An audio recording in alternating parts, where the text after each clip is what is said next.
C'est certainement la partie la plus compliquée pour nombre de professionnels de l'immobilier, générer des opportunités de mandats de vente. Dans cette vidéo, je vais vous donner les méthodes que j'ai utilisées pour générer des mandats.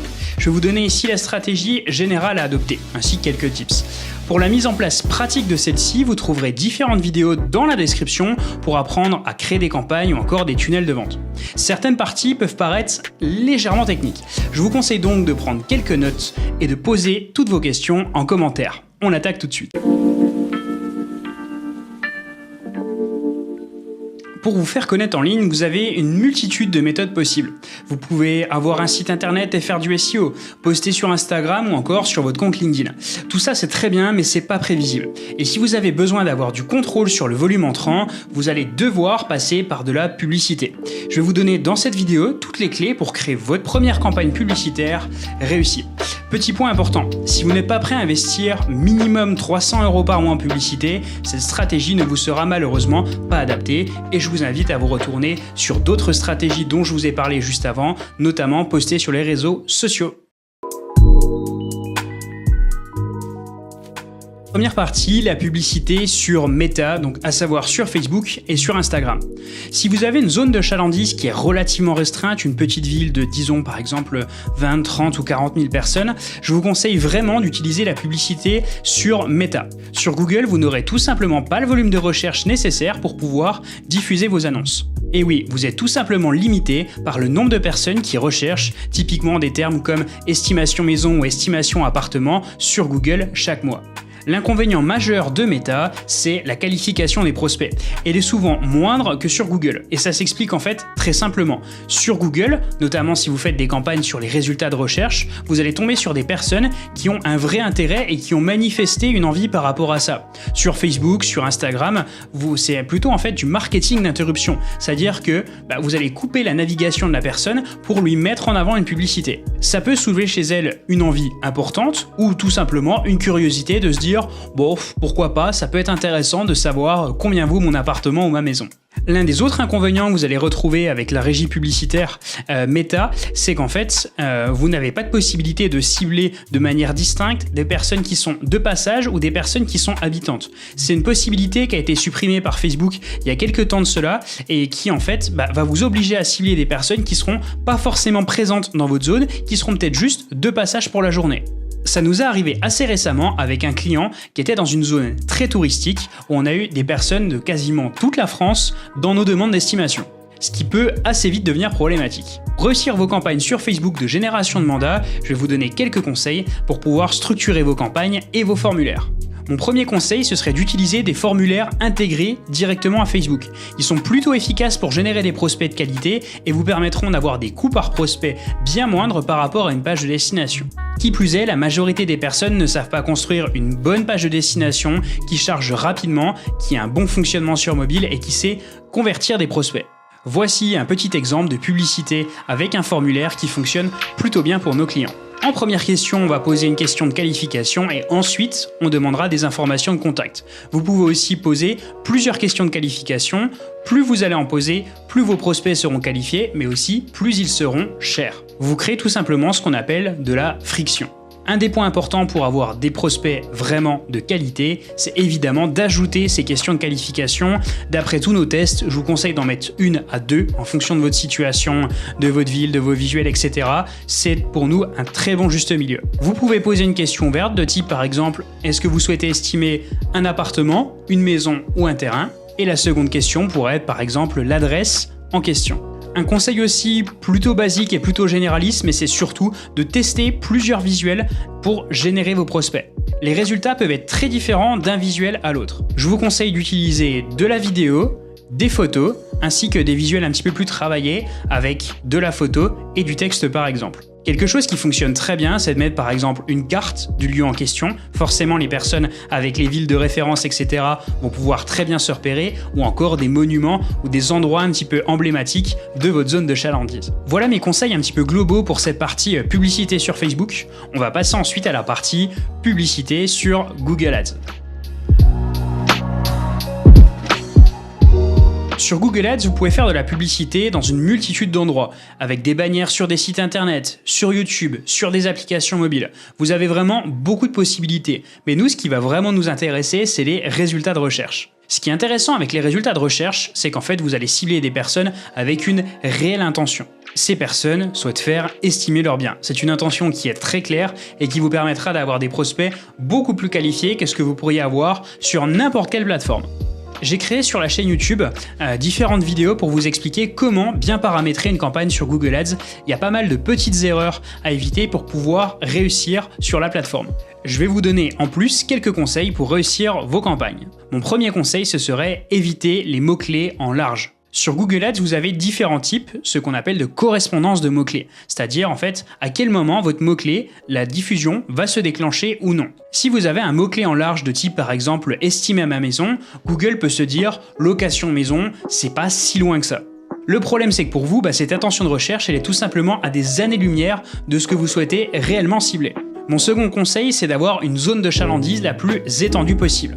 Plus vous allez avoir une zone de chalandise restreinte, plus vous allez restreindre Google dans ses possibilités de ciblage. Aussi, un autre conseil, c'est de porter toute votre attention sur la page de destination.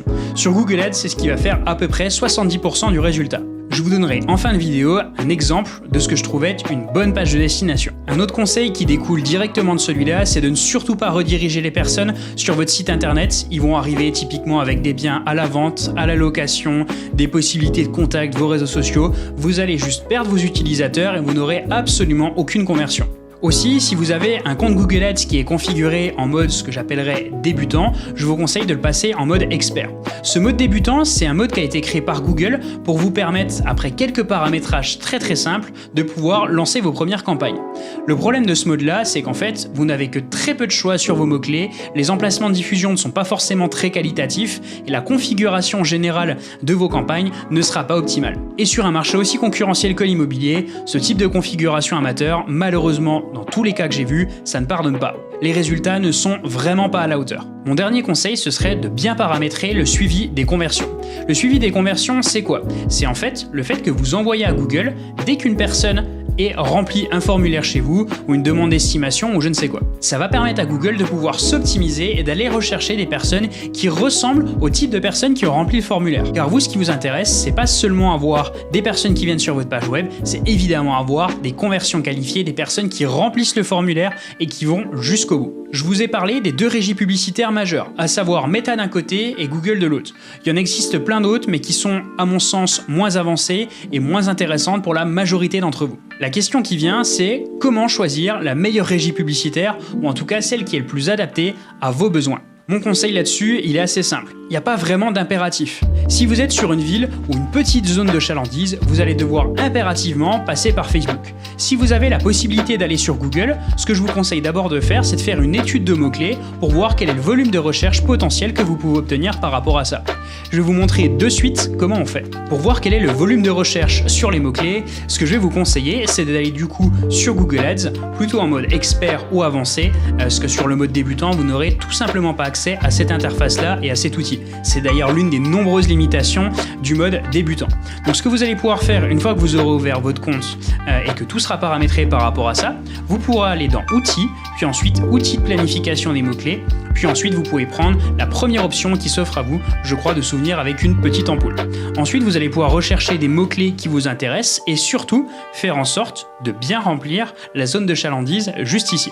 Donc là vous aurez accès à toutes les informations. Donc ici il va vous montrer différents mots-clés par rapport à ça. Donc là par exemple typiquement estimation appartement, estimation maison, bien immobilier. Donc là vous voyez qu'on a un volume de recherche qui est quand même plutôt faible. On est de l'ordre de quelques centaines de recherches au global par mois. Mais par contre si vous vous retrouvez au global avec les mots-clés que vous allez taper, plus les estimations juste ici, si vous vous retrouvez avec par exemple 100 recherches tous les mois, ça va être malheureusement un peu trop limité pour pouvoir faire des choses qui soient intéressantes.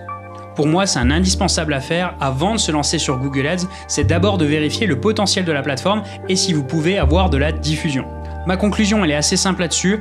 Si vous pouvez commencer par Facebook sur des petites zones de chalandise, vous n'aurez de toute manière pas le choix. Sur des zones de chalandise un peu plus importantes, vous pouvez commencer par Google et ensuite ajouter Facebook, histoire d'avoir deux régies publicitaires et d'avoir une redondance par rapport à ça si jamais vous avez le moindre souci sur la plateforme. Petite pause dans la vidéo pour vous demander de vous abonner.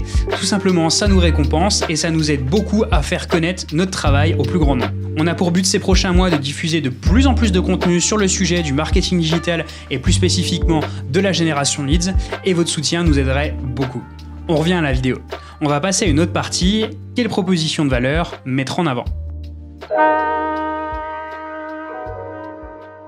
La proposition de valeur, c'est l'élément le plus important de votre publicité. C'est tout simplement qu'est-ce que vous allez offrir sur votre page de destination. Est-ce que ça va être par exemple un guide? Est-ce que ça va être une conférence en ligne? Est-ce que ça va être une estimation en ligne? Est-ce que c'est pour prendre un rendez-vous pour faire une estimation en agence? Bref, concrètement, qu'est-ce que vous mettez en avant sur votre publicité? Et cette proposition de valeur, elle sera même beaucoup plus importante que la traduction graphique que vous allez en faire ensuite. Parce qu'il faut bien distinguer ces deux choses. D'un côté, vous avez la proposition de valeur, c'est-à-dire le message global que vous souhaitez faire passer, et ensuite vous avez la traduction graphique. Pour faire votre traduction graphique, ça peut être par exemple une vidéo d'incitation, ça peut être une photo, ça peut être un visuel avec un texte par exemple dessus, vous avez plusieurs possibilités. Mais le centre de tout, c'est votre proposition de valeur.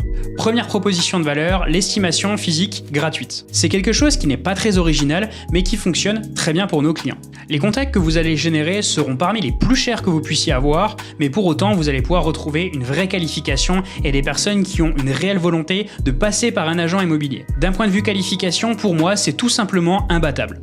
Autre possibilité, l'estimation en ligne.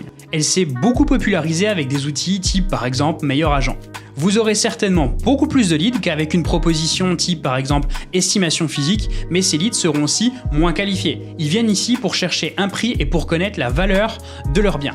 En règle générale, nous on commence toujours par la partie estimation physique pour ensuite basculer sur une partie estimation en ligne. On s'est aperçu qu'on avait beaucoup plus de déchets avec l'estimation en ligne, type par exemple des personnes quand on les a au téléphone qui nous disent « ça m'intéressait pas forcément, c'était juste pour me renseigner, j'étais juste curieux de savoir combien pouvait coûter mon appartement, etc. » Un petit tips pour essayer de maximiser vos taux de vrais numéros, c'est tout simplement soit d'envoyer un code par SMS, certains outils de formulaire notamment vont vous permettre de le faire, je pense notamment par exemple à Jeu de forme qui vous permet de faire ça. Ou l'autre possibilité, c'est tout simplement d'envoyer le résultat par SMS. Si vous envoyez le résultat par SMS et que vous le précisez sur le formulaire, vous allez avoir forcément beaucoup plus de vrais numéros.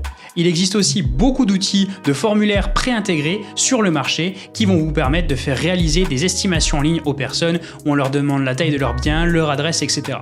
Tous se valent à peu près, mon seul conseil serait d'utiliser un outil où vous pouvez choisir et personnaliser votre page de destination.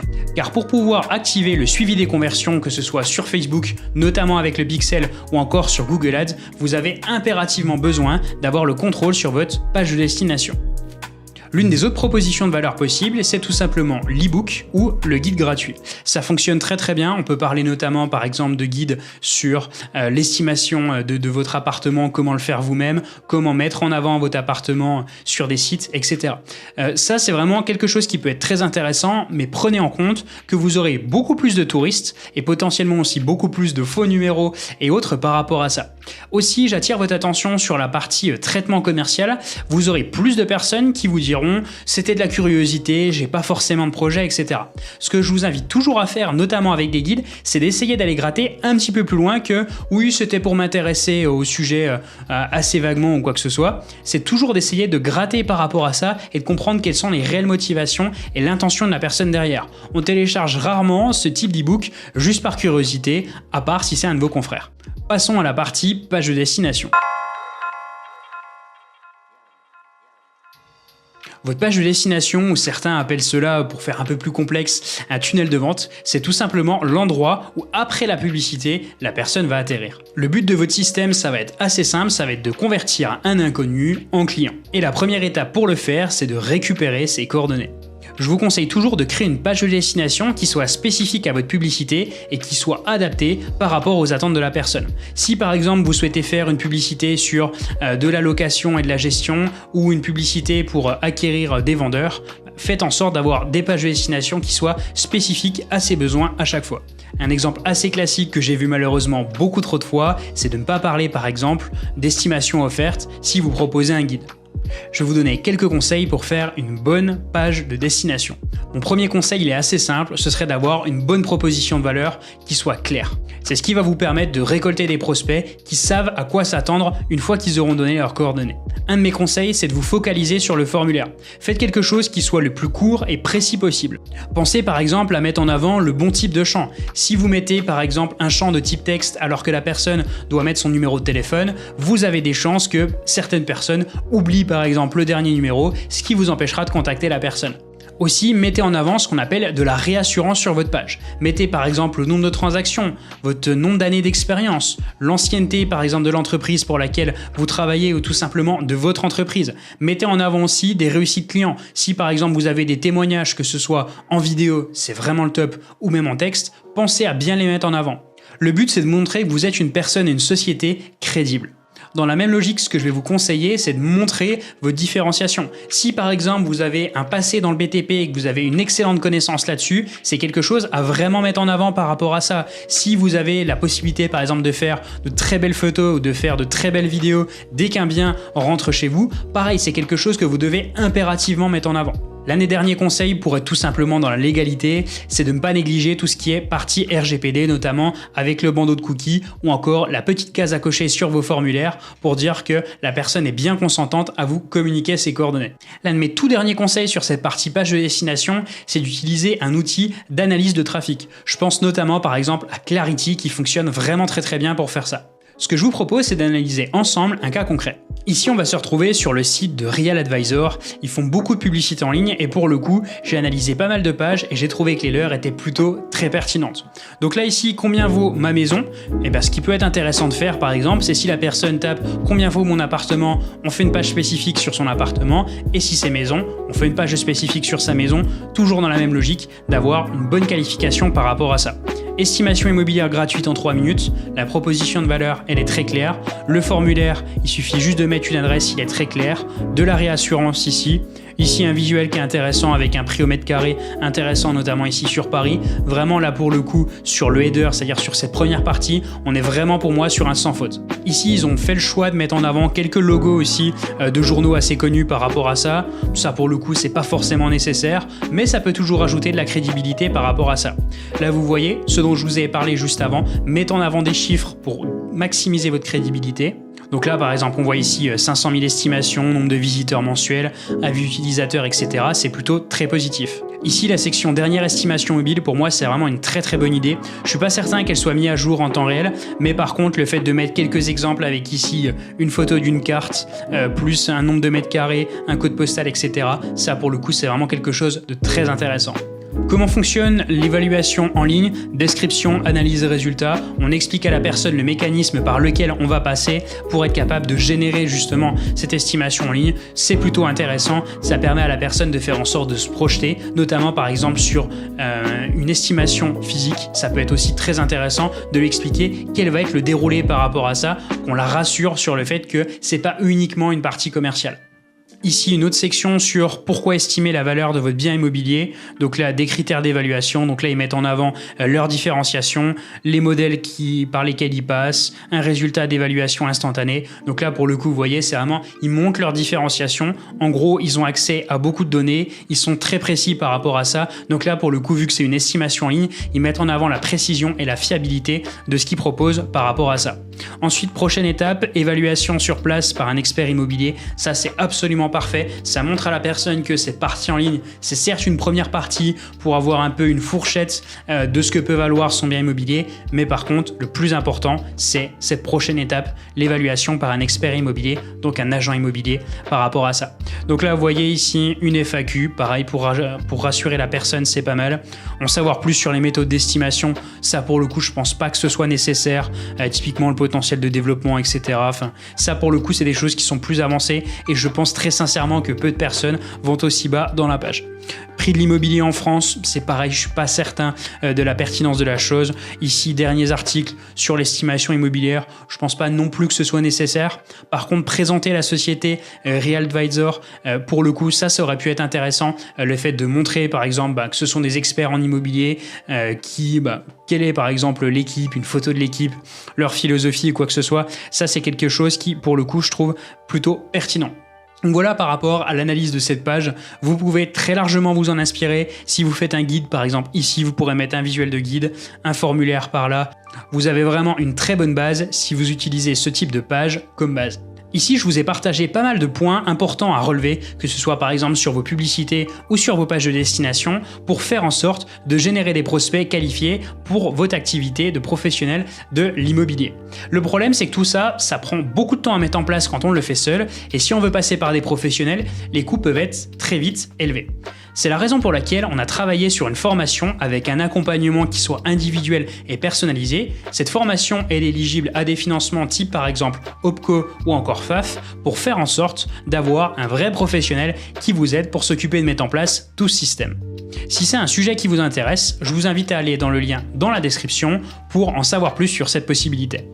L'un de mes conseils si vous manquez d'inspiration par rapport à vos publicités, c'est d'utiliser des outils qui sont mis à disposition par quasiment toutes les régies publicitaires et notamment Meta. C'est des outils en fait qui vont vous permettre d'analyser les publicités de vos concurrents. Ça peut être très intéressant, ça vous permet de savoir ce qui tourne et ce qui tourne moins.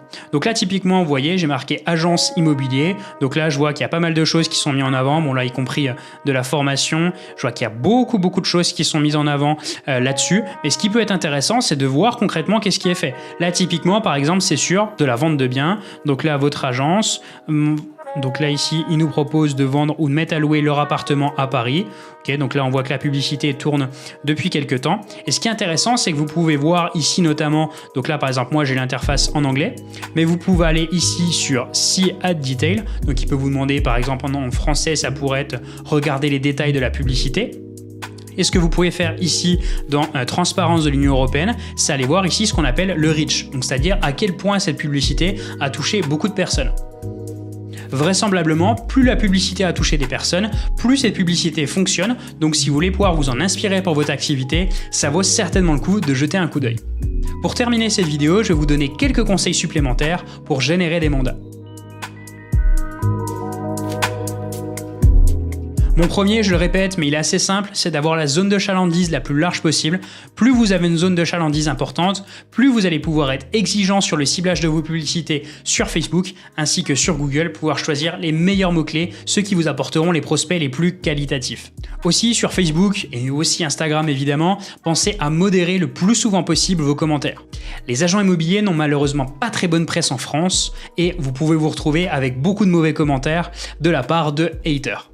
Aussi, investissez à minima 300 ou 400 € par mois. Je vous en ai parlé en début de vidéo, mais en dessous, vous n'aurez vraiment que très peu de résultats et vous aurez un budget journalier qui sera plutôt faible parce qu'en fait, sur les régies publicitaires, le budget se choisit de manière journalière. Aussi, et ça pour le coup, c'est plus sur une partie commerciale, mais faites en sorte de rappeler le plus rapidement possible vos prospects. Vous ne serez jamais trop rapide. Idéalement, ce que je vous conseille, c'est de le faire dans les 30 minutes. Aussi, l'un de mes derniers conseils, et pour le coup il sera plutôt d'ordre commercial celui-ci, c'est de rappeler vos prospects le plus rapidement possible. Idéalement, faites en sorte qu'un prospect soit rappelé dans la demi-heure suivant sa demande. Ça vous permettra de maximiser son taux de réponse et d'avoir aussi beaucoup plus de demandes d'estimation en sortie. Vous avez maintenant tous les conseils nécessaires pour générer des prospects pour votre agence immobilière. Si vous avez des questions, n'hésitez pas à nous les poser en commentaire et si vous avez des sujets ou des suggestions de vidéos à nous proposer par rapport à la chaîne YouTube, n'hésitez pas, c'est le genre de choses duquel on est très friand. À très bientôt dans une prochaine vidéo.